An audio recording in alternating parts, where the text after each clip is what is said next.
اس اسم اعظم کی آپ جو ہے وہ تلاوت کرتے ہیں تو پروردگار جو ہے وہ جو مانگو گے پروردگار وہ عطا کرے گا۔ یہ بات آپ کا عقیدہ ہونا چاہیے، ایمان ہونا چاہیے، یقین ہونا چاہیے۔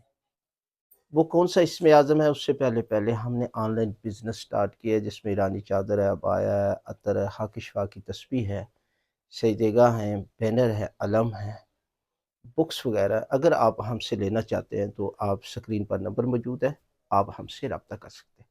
تو یہ یاد رکھیں کہ اگر جو آپ مانگنا چاہتے ہیں وہ آپ کو نہیں ملا تو اس کا مطلب یہ نہیں ہے کہ آپ کی دعا قبول نہیں ہے، اس لیے کہ پروردگار بہتر جانتا ہے کہ آپ کے حق میں کون سا فیصلہ کرے۔ ہم ساری زندگی ایک چیز کو طلب کرتے ہیں، ہو سکتا ہے وہ اگر ہمیں مل جائے تو ہمارے لیے وہ نقصان دہ ہو۔ پروردگار ہمیشہ آپ کے لیے وہ چیز چاہتا ہے کہ جو آپ کے لیے فائدہ مند ہوتا ہے۔ لہذا آپ اگر یہ دعائیں کرتے ہیں تو یہ دعائیں پروردگار کے خزانے میں جمع ہو رہی ہیں اور اس کا اجر آپ کو ملے گا۔ یہ یاد رکھیں، اس کا مطلب یہ نہیں ہے کہ آپ کو اس کا ثواب نہیں ملے گا۔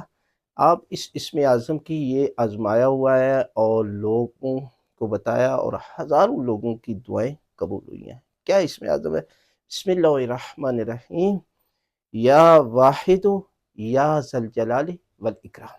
یہ ذکر اس طریقے کے ساتھ 313 مرتبہ اول و آخر درود پاک کی تلاوت کرے اور یہ ذکر 313 مرتبہ اس کی تلاوت کرے تو پروردگار جو ہے وہ آپ کی دعائیں، آپ کی حاجتیں قبول فرمائے گا۔